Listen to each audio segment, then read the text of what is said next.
Backstage Pass, Institute of Gaming. For more details, contact 7093965965. అమ్మా సుమతి, లోపల గొడుగుంది పట్టరమ్మా. అక్క, పెదబాబు గారికి గొడుగు కావాలంట. అక్కడుందమ్మా, తీసుకెళ్ళు. నాకు వేరే పనులు, నువ్వే తీసుకెళ్ళి.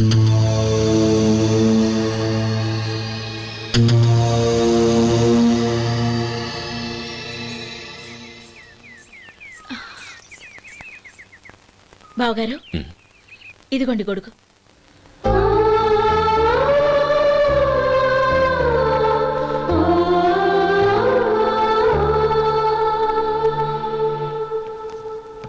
నమస్కారం పెద్దాయన. ఇక్కడేం చేస్తున్నారు? ఏం లేదు, మా ఆఖరి తమ్ముడు శేఖరం డాక్టర్ చదవడం పూర్తయింది. ఇంకో వారం రోజుల్లో వస్తున్నాడు. వాడి కోసం హాస్పిటల్ సిద్ధం చేయిస్తున్నాను. ఎంత మంచి మాట చెప్పారండి. వస్తానండి. మంచిది. అయ్యా, తమరి దయ వల్ల అమ్మాయి పెళ్లి కుదిరింది. అలాగా, మంచిది. వచ్చే నెల 15వ తేదీ ముహూర్తం. ఓహో, తమరు కుటుంబంతో సహా దయచేయాలి. అలాగే. అమ్మా, ఆశీర్వాదం తీసుకున్నా. 10 కాలాల పాటు పిల్లా పాపలతో చల్లగా ఉండమ్మా. మరి మేము వస్తామయ్యా. ఉండండి ఒక్క నిమిషం. అమ్మా సుమతి, దేవుడి దగ్గర ఉన్న కుక్కమరిని తీసుకురామ్మా. అవును, అబ్బాయి ఏం చేస్తుంటాడు? రైస్ మిల్లులో గుమస్తాగా పనిచేస్తున్నాడండి. ఎవరి మిల్లులో? వెంకయ్య గారి మిల్లులోనండి. ఆహా. అమ్మా సుమతి, కుంకుమేదమ్మా?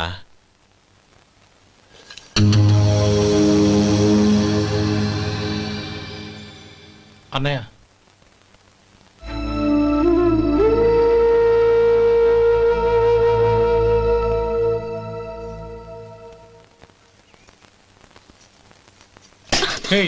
ఏంటిది? వచ్చిన దగ్గర నుంచి చూస్తున్నాను. అన్న ఏం చెప్పినా పట్టించుకోవేంటి? అసలు మా అన్నయ్య గురించి ఏమనుకుంటున్నావు?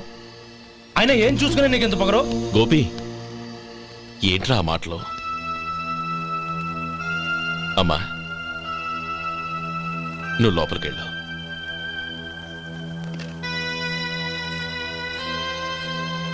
రే గోపి, కొత్త కదరా, ఎందుకలా కంగారు పెడతావు?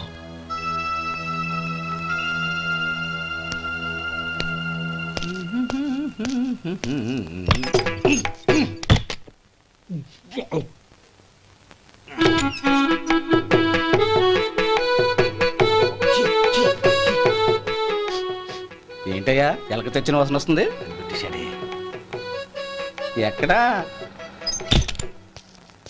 ఇప్పుడే పోయింది.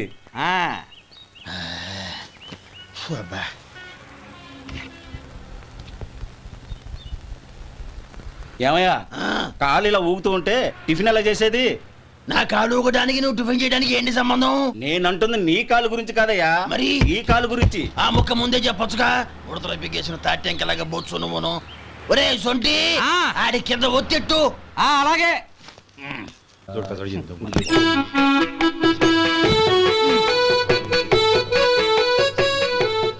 ఇప్పుడు ఓకే.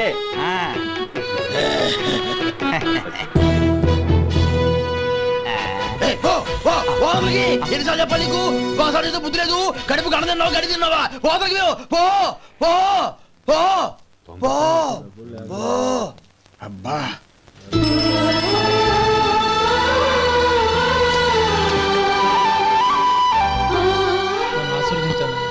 భగవంతుడు నిన్ను చల్లగా చూస్తాడు.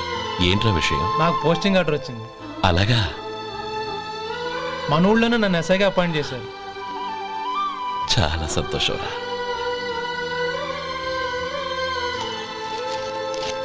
అన్నయ్య, నాకు కాదురా, ముందు మీ ఆవిడికి పెట్టు. ఇదంతా అమ్మాయి దృష్టం. నీకు ఉద్యోగం రావాలని ఎన్ని నోములు నోచిందో, ఎందరు దేవుళ్లకు మొక్కిందో. వెళ్ళి మీ ఆవిడికి పెట్టు. ఏంటమ్మా ఇది?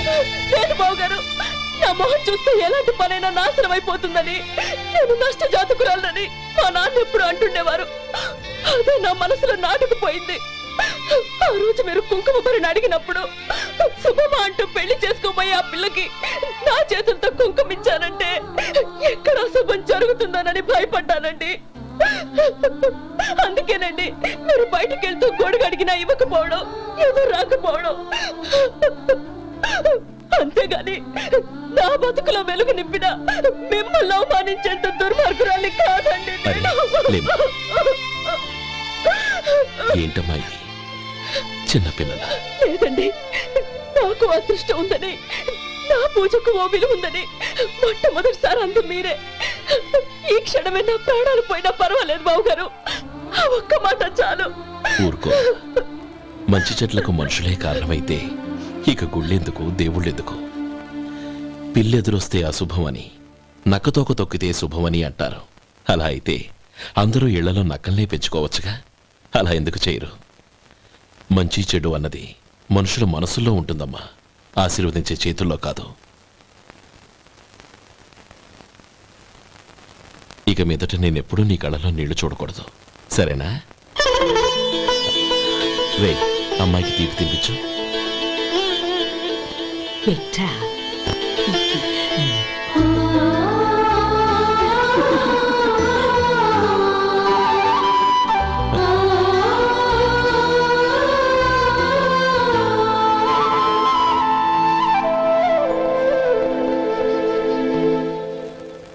మధు, చిన్నప్పుడు నేను ఒక్కడనే కష్టపడుతున్నానని, నాకు సాయంగా ఉండాలని చదువు అవ్వలేదన్న వంకతో చదువు మానేశావు. ఇప్పుడు నీ తమ్ముళ్ళిద్దరూ అభివృద్ధిలోకి వచ్చారు. మరుదులిద్దరికీ మంచి ఉద్యోగాలు వచ్చాయి. తన భర్త మాత్రం అలాగే ఉన్నాడని నీ భార్య బాధపడదు. చూడు మధు, చదువుకున్నోళ్లే వృద్ధిలోకి రావాలని ఏమీ లేదు. కృషి పట్టుదల ఉంటే ఎవరైనా ఏదైనా సాధించవచ్చు. నీకు తెలివితేటలున్నాయి. నువ్వు తలుచుకుంటే కానిదంటూ ఏదీ లేదు. పైగా నీకు సాయిగా మేమందరం ఉన్నాం. ఎవడ్రా వాడు? ఇన్నాళ్ళుగా వ్యాపారం చేస్తున్నాను, నిన్నగాక మొన్న వచ్చినోడు వాడు నాకు పోటీయా? వాణ్ణి పెరగనివ్వకూడదు. వాణ్ణి ఇక్కడికి రప్పించండి, నేను మాట్లాడతాను.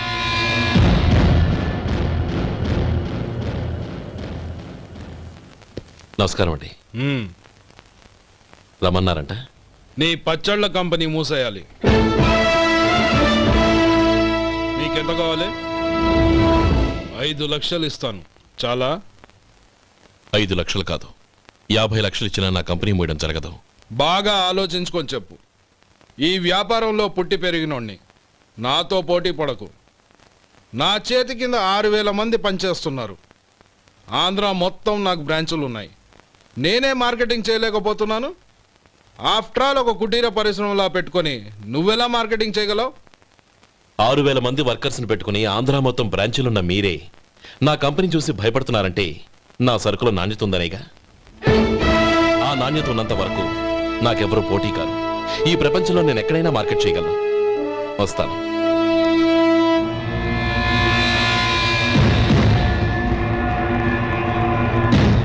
ఇక్కడ ఏం లేదండి. ఇక్కడ ఏం లేదండి. ఇప్పుడు ఊపిరి పీల్చి బిగ్బట్టు, నెమ్మదిగా వద్దు. ఓకే, లే, నెమ్మదిగా ఇలా వచ్చి కూర్చో. ఏం లేదు, మామూలు కడుపు నొప్పే. ఈ టాబ్లెట్స్ 3 రోజులు వాడు. ఎలా వాడాలో ఇందులో రాశాను. Token number 29. టౌన్ డాక్టర్ భయపెట్టేశాడు, ఆపరేషన్ అది ఇదని. కానీ ఈ డాక్టర్ బాబు ఏమీ లేదని చెప్పాడు. అలాగా? ఈ బాబు 10 కాలాల పాటు చల్లగా ఉండాల.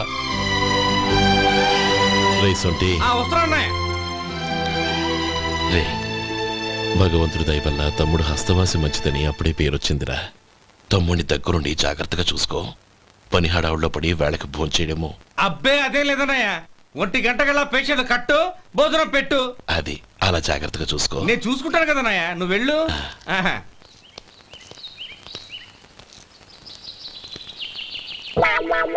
అయ్యో, ఏంటయ్యా ఉంటున్నాడా ఈ దెబ్బలు? ఏదైనా యాక్సిడెంటా? అదేం కాదండి. మరి గోరు కొరికినందుకు ఎలక్ట్రిక్ స్తంభానికి కట్టేసి ఇలా రక్తం వచ్చేలా కొట్టారండి.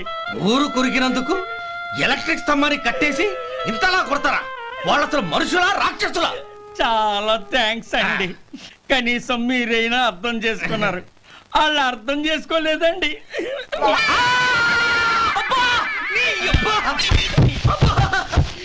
గోరు కొరకడం అంటే ఇదా?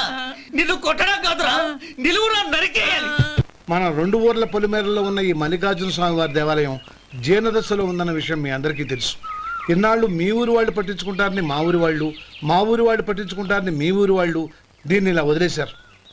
ఈ గుడి మీ ఊరికి ఎంత ముఖ్యమో మా ఊరికి అంతే ముఖ్యం. కాబట్టి మన ఇరు గ్రామ ప్రజలు కలిసి దాన్ని బాగు చేయించి కుంభాభిషేకం చేయించాలనే సదుద్దేశంతో ఒక కమిటీని ఏర్పాటు చేశాం. ఈ కమిటీలో 2 గ్రామాలకు సంబంధించిన ప్రముఖులు ఉన్నారు.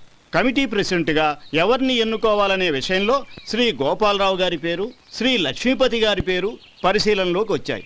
అందువలన మేమందరం బాగా ఆలోచించి తర్జన భర్జనలు చేసిన మీదట శ్రీ గోపాలరావు గారే అన్ని విధాలా ప్రెసిడెంట్ పదవికి అర్హులని ఈ కమిటీ నిర్ణయించడం జరిగింది.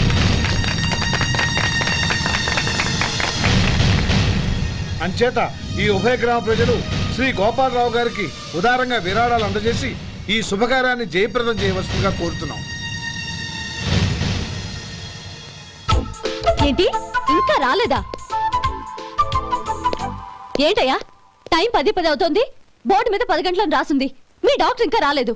అసలు మీ డాక్టర్ కి టైం సెన్స్, పంక్చువాలిటీ ఏమైనా ఉన్నాయా? ఇంతకీ మీరెవరండి? నేను డాక్టర్ అమ్మని. ఓహో, మీరు డాక్టరేనా? డాక్టర్ అంటే డాక్టర్ని కాదయ్యా, డాక్టర్ని చేసుకోబోయేదానని అర్థం. అవును, నువ్వెవరు?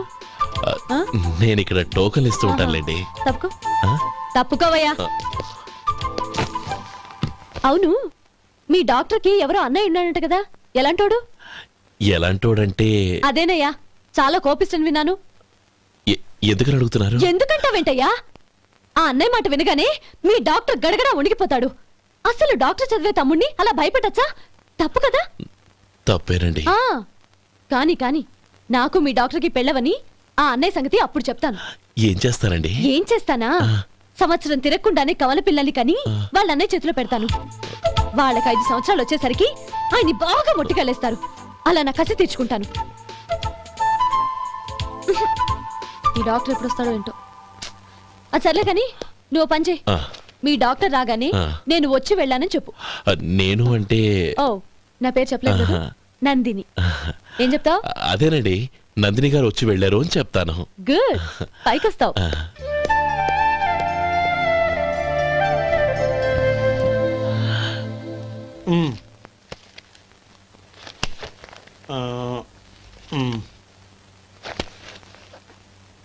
దీంతో మొత్తం 4,98,200 అయ్యాయి. పోతే నువ్వు ఇచ్చినంత ఇవ్వలేకపోయినా ఈ దైవకార్యానికి నా వంతు చందా 1800. దీంతో మొత్తం 5 లక్షలు పూర్తయ్యాయి. సరేరా, నేను ఈ డబ్బు తీసుకుని పట్నం వెళ్ళి బ్యాంక్ లో వేసి వస్తాను. అలాగే, నేను నీతో వద్దాం అనుకున్నాను రా, అనుకోకుండా సాయంత్రం ఇన్స్పెక్షన్ వచ్చింది. పర్వాలేదులే, వెళ్ళొస్తాను.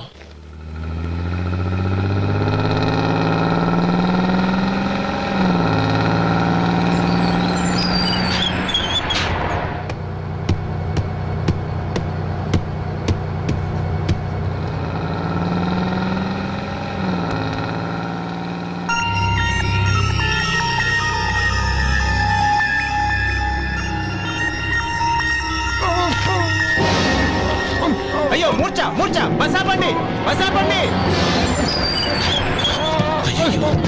ఇదిగోండి తాళం చేతులు గుర్తి, ఈ తాళాలు చేతిలో పెట్టండి. వీటి వల్ల ప్రయోజనం లేదు. 4 ఖర్చుకోకుండా పళ్ళ మధ్య పెట్టడానికి గట్టిగా ఏదైనా ఉంటే ఇవ్వండి. ఇదిగో ఇది చూడండి.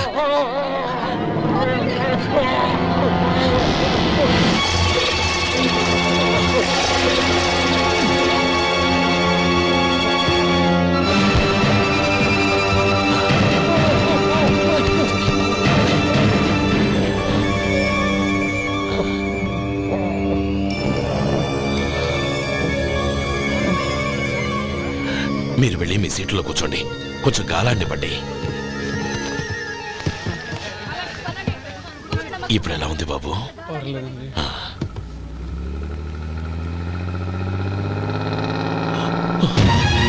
నా బ్యాగ్, నా బ్యాగ్ ఎవరైనా చూసారా? అందులో 5 లక్షలు ఉన్నాయి. నా బ్యాగ్ వెంటనే బస్తాపండి, ఎవరిని కింద దిగవద్దు, అందరినీ చెక్ చేయండి. నా అంచనా తప్పు కాలేదు.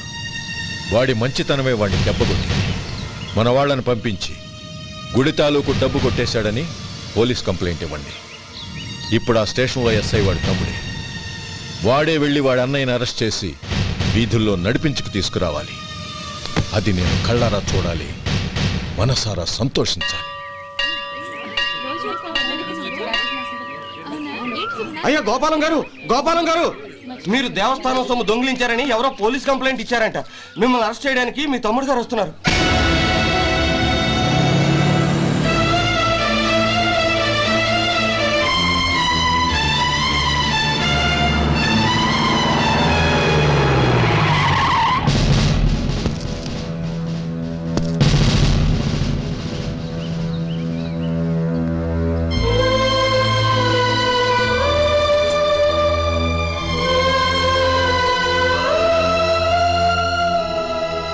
చూడు గోపి, ఎప్పుడు నువ్వు ఉద్యోగంలో చేరావో అప్పుడే తనా పరానే తేడా మర్చిపోవాలి. నేరం చేసిన వాడు నీ తమ్ముడైనా అన్నైనా సరే శిక్షించాల్సిన బాధ్యత నీది. అదే నువ్వు నీ ఉద్యోగానికి ఇచ్చే గౌరవం.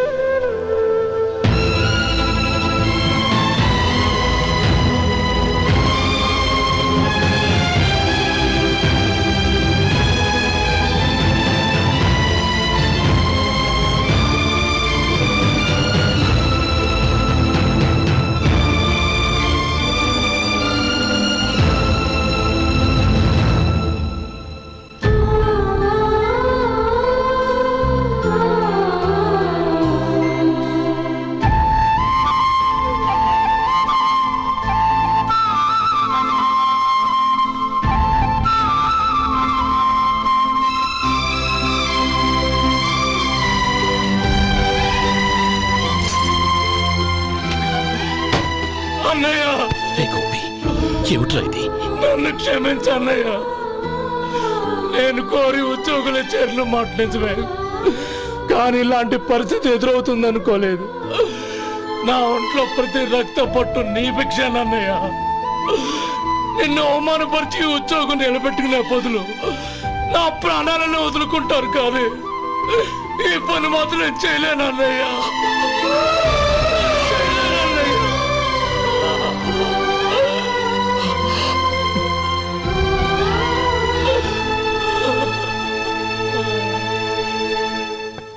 ఏరా, ఇన్నేళ్లు కష్టపడి సంపాదించిన ఉద్యోగానికి రాజీనామా చేస్తావా? కనీసం నీ పెళ్ళాం ఏమనుకుంటుందోనని ఆలోచించావా? ఇందులో అనుకోవడానికి ఏముంది మామగారు? ఎండనక వాననక కష్టపడి ఓ తండ్రి కంటే ఎక్కువగా ఈయన్ని పెంచి పెద్ద చేశారు బావగారు. అలాంటి దేవుణ్ణి అరెస్ట్ చేసే ఆ ఉద్యోగం ఈయనకు అవసరం లేదు. బాగుంది. అన్నకు తగ్గ తమ్ముడు, తమ్ముడికి తగ్గ పెళ్ళాం. సరే, మీ ఇష్టం. నానమ్మ, అన్నయ్యడి. నమస్కారం అండి. ఓ నువ్వా? రా కూర్చో. పర్వాలేదండి. ఏంటి ఇలా వచ్చావు?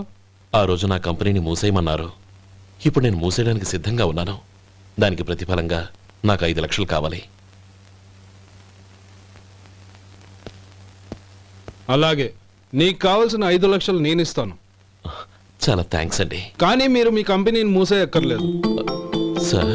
అవును మిస్టర్ మధు, మీ అన్నగారికి జరిగిన అన్యాయం గురించి తెలుసుకున్నాను. మీ కుటుంబం గురించి కూడా విన్నాను. సహజంగా అందరూ ఐకమత్యానికి ఉదాహరణ రామలక్ష్మణులు అంటారు. కానీ ఆ రామలక్ష్మణులు ఎలా ఉంటారనేది పుస్తకాల్లో చదవడం తప్ప ఎవ్వరూ చూడలేదు. మీ అన్నదమ్ములను చూస్తే ఆ రామలక్ష్మణులు ఇలాగే ఉండేవారేమో అనిపిస్తుంది. అలాంటి కుటుంబానికి ఇలాంటి ఇబ్బంది రావడం నిజంగా దురదృష్టం. రామునికి హనుమంతుల్లా కాకపోయినా ఏదో ఉడతా భక్తిగా నా వల్ల వీలైన సహాయం ఈ 5 లక్షలు తీసుకో. మీ కంపెనీ పేరు మీదే అన్ని సరుకులు తయారు చేయండి. నేను వాటిని ప్రపంచమంతా మార్కెటింగ్ చేస్తాను. సార్, మీ రుణం ఉంచుకోను, తొందరలోనే తీర్చేస్తాను. స్నేహితుల మధ్య రుణాలేంటి మధు? We are friends.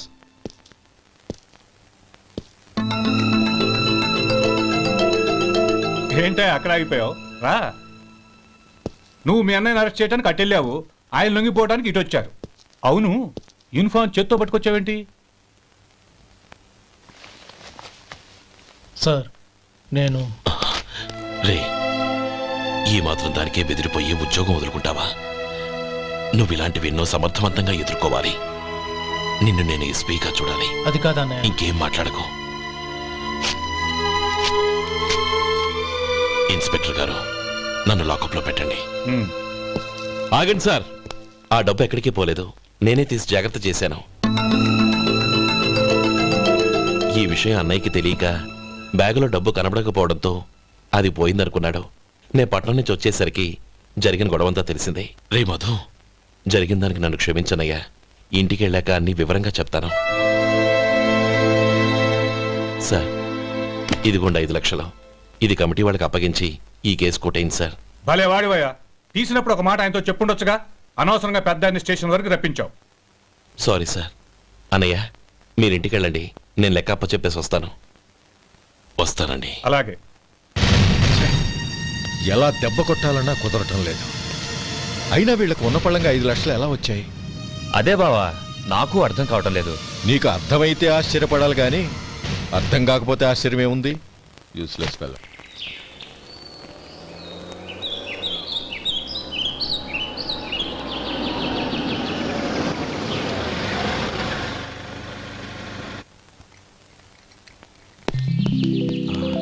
నువ్వు ఇక్కడే ఉండు. అన్నయ్య మూడు ఎలా ఉందో చూసి నేను లోపలికి తీసుకెళ్తాను. ఓకే? అలాగే.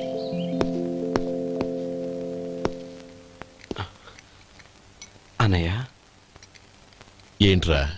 నేను చాలా రోజుల నుంచి నీకు విషయం చెప్తున్నాను, గుర్తుందా? ఏ విషయం? అదే అన్నయ్య, నేను ఓ అమ్మాయిని లవ్. ఓహో, లవ్ చేస్తున్నావా? ఆ విషయం నువ్వు నాకెప్పుడు చెప్పావురా? ఊళ్ళో అందరూ అనుకుంటుంటే నేను విన్నాను. సారీ అన్నయ్య, నీకు చాన్నాళ్ళుగా చెప్పాలనుకుంటున్నాను కదా, అందువల్ల చెప్పేశానేమో అనుకున్నాను. ఓహో, ఆ అమ్మాయి వచ్చిందన్నయ్య, బయట నిలబడి ఉంది. బయట నిలబెట్టడం ఏమిట్రా? లోపలికి తీసుకురా. అలాగే అన్నయ్య. ఏయ్, అన్నయ్య మంచి మూడ్లో ఉన్నాడు, రా. కమ్.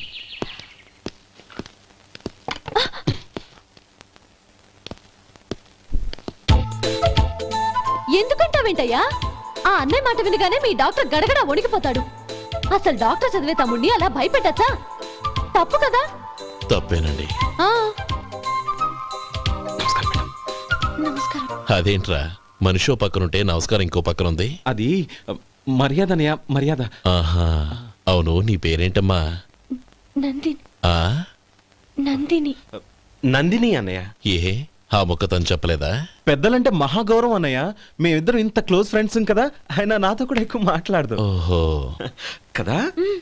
నాకు మీ డాక్టర్కి పెళ్ళవని అప్పుడు అన్నయ్య సంగతి చెప్తాను. ఏం చేస్తానండి? ఏం చేస్తానా? సంవత్సరం తిరగకుండానే కవల పిల్లల్ని కని వాళ్ళ అన్నయ్య చేతిలో పెడతాను. వాళ్ళకి 5 సంవత్సరాలు వచ్చేసరికి ఆయన్ని బాగా ముట్టిగలేస్తారు. అవును, అమ్మాయి మోహం చూడకుండా నిర్ణయం ఎలా తీసుకోనరా? తలెత్తు.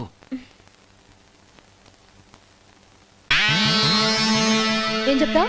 అదేనండి, నందిని గారు వచ్చి వెళ్ళారని చెప్తాను. గుడ్, పైకి వస్తావు. ఈయన మీ అన్నయ్య? అవును.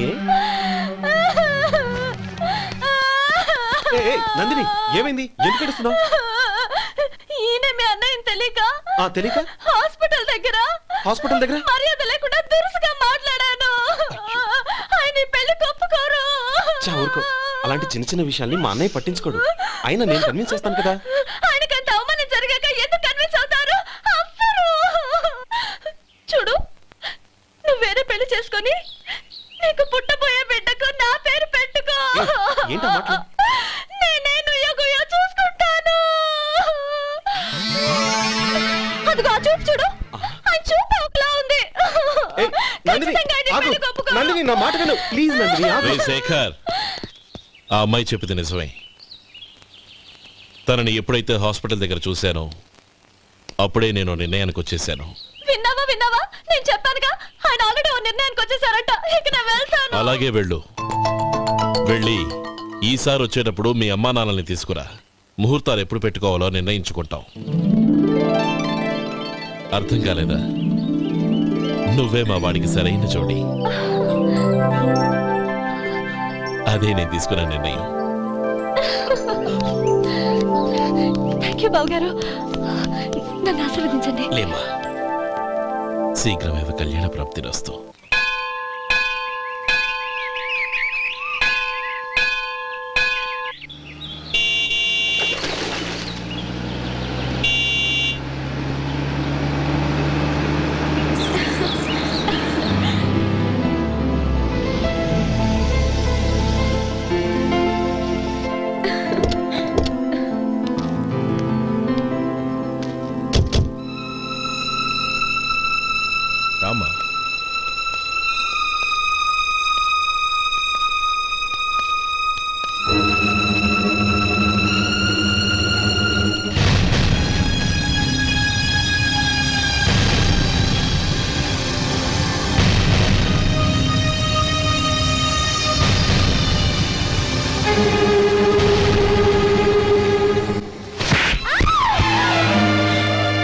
నా పరువు తీసావు కదే. ఒక బెచ్చగాడిని నువ్వు కోరుకున్న వాడికి ఇచ్చి చేసేవాడిని. కానీ నువ్వు ఎవరిని ప్రేమించావో తెలుసా? ఎవడి నీడ సోకితే పంచమహాపాతకాలు అంటుకుంటాయనుకుంటున్నానో వాడి తమ్ముణ్ణి. ఆ రోజు ఆ గోపాలం గడు నిశ్చితార్థం వరకు వచ్చి నా చెల్లెల్ని చేసుకొని వెళ్ళిపోయాడు. ఆ ఆవేశంలో తొందరపడి ఓ పొరుగురు వాడికి నా చెల్లెల్నిచ్చి పెళ్లి చేశాను. ఆ తర్వాత తెలిసింది వాడికి అంతకుముందే పెళ్లి అయిపోయిందని. వాడు పెళ్ళైన వాడైనా పర్వాలేదు, పరమ దుర్మార్గుడు. ఇంకొకరిని ప్రేమించిన దానివేగా అని దెప్పి పొడుస్తూ నా చెల్లెలికి మాటలతోనే నరకం చూపించాడు.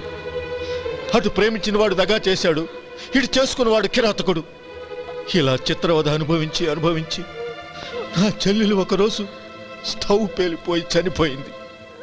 దీనికంతటికి కారణం ఎవరు? వాడు అన్న. అటువంటి వాడింటికి కోడలుగా వెళ్తావా? ఒక్క మాట చెప్తున్నాను విను. నువ్వు జీవితాంతం పెళ్లి చేసుకోకుండా ఇంట్లో పడినా పర్వాలేదు, కానీ వాడి తమ్ముడితో మాత్రం నీ పెళ్లి జరగదు. రేయ్, పురోహితుని రమ్మని చెప్పు. వచ్చే ముహూర్తంలోనే నీకు నందినికి పెళ్లి.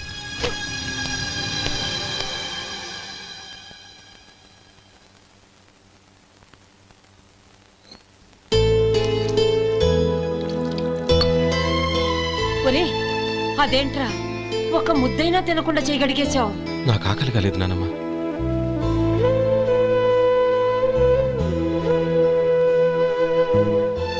ఆ అమ్మాయి చాలా మంచిది, చదువుకున్న పిల్ల, మనందరికీ బాగా నచ్చింది. కానీ ఆ లక్ష్మీపతి గారి గురించి ఆలోచిస్తేనే నాకు భయం వేస్తోంది. వాడు మన కుటుంబం ఎప్పుడెప్పుడు విడిపోతుందా అని ఎదురు చూస్తున్నాడు. అన్నయ్య, ఆ అమ్మాయే కాదు, ఈ ప్రపంచంలో మన కుటుంబం కంటే నాకేది ఎక్కువ కాదు. ఆ పెళ్లి గురించి నేను మర్చిపోయాను, మీరు మర్చిపోండి.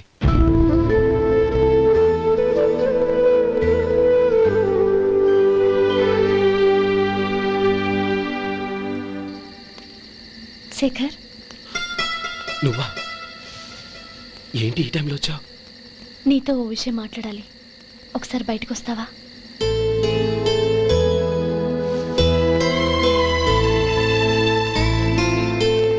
ఏంటి సూట్ కేసుతో వచ్చావు? శేఖర్, మా నాన్న నాకు వేరే పెళ్లి చేయాలని చూస్తున్నాడు. అందుకే నేను నిర్ణయానికి వచ్చాను.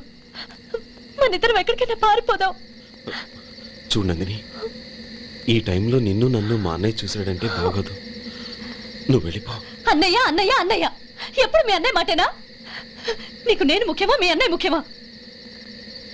నాకు మా అన్నయ్య ముఖ్యం. శేఖర్, నీ గుండెల మీద చేయి వేసుకొని చెప్పు, నన్ను మర్చిపోయి నువ్వు సుఖంగా ఉండగలవా?